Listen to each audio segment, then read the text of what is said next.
Hello, this is Matt on the Moon Lambo channel. Now, we here in the XRP community, we've always strongly believed that Swift must feel deeply threatened by what Ripple is doing in positioning XRP as a bridge currency. And not just that, even just what Ripple's doing with RippleNet, of course, that being the messaging portion of this for the whole process for payments. Even that was enough to get Swift to shift into what for them would be high gear.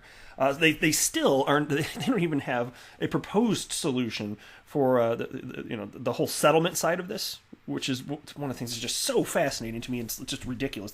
Because humans only come up with one solution to fix the Nostra Vostra problem, and it does require the use of a technologically sufficient decentralized cryptocurrency with an open market price. And there's only one on the planet being positioned for that, and it's XRP.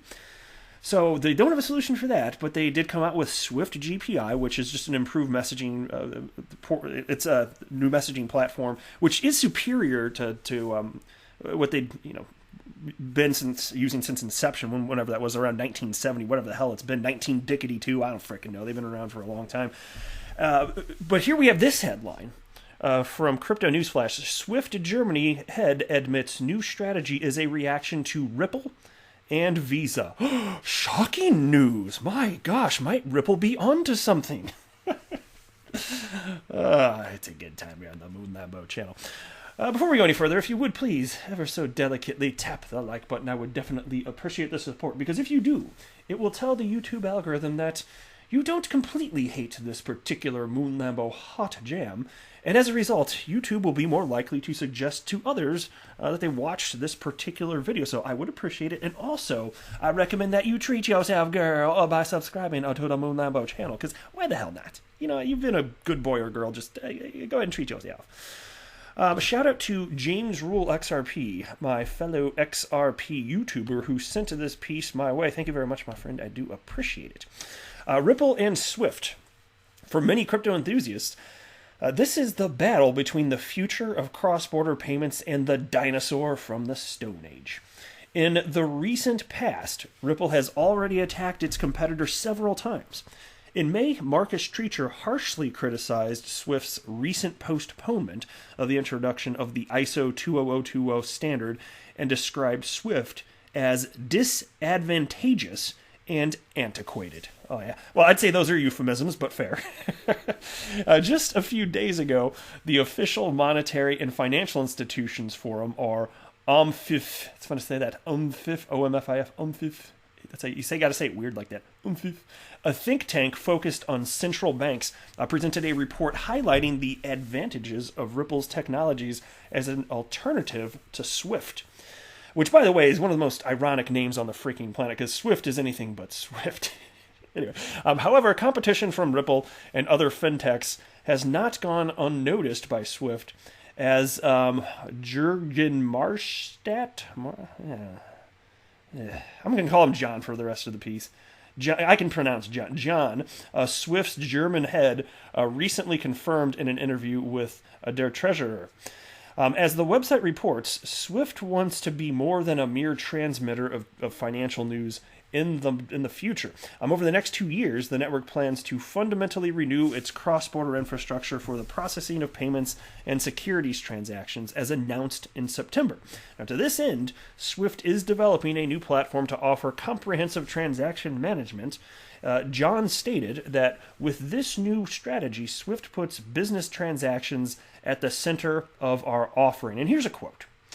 In the future, we don't just want to transmit the message from A to B, but to underpin it with additional services. To this end, we have already launched several initiatives in recent years. We now want to standardize and integrate these individual components on one platform. The aim is to enable immediate, smooth, and consistently transparent transactions. Companies will also benefit from this. Yeah, okay, fair enough, and so good for them. They're doing what they can, but if they're not going to use a cryptocurrency, then they need to devise a solution for settlement, because like I said, they still haven't come up with anything. Humans have not devised a solution beyond this. Because really all you're doing with XRP, you're just talking about the XRP, before Ripple positioned it as a bridge currency, it was already being traded. Humans were already speculating on it, buying and selling it. That means there's liquidity. And all that Ripple is doing is saying, hey, these humans are already doing this. let's go ahead and tap into this. Use it as liquidity, and then if you do, you no longer need Nostra Vostra accounts. Humans don't have a solution outside that. They just simply don't. And you know that Swift is scared because this is not a good look for them, but like they are banning, like they're blocking XRP community members on Twitter. Like it's funny, I've reported on that in the past, and so they haven't blocked me yet, not that I'm aware of. But it is not a good look. So clearly they're not happy with what Ripple is doing, and it's at this point just kind of laughable, some of the things that you see from them, including the blocking of XRP community members. What a bunch of little baby back bitches, man. I don't know. It's not a good look.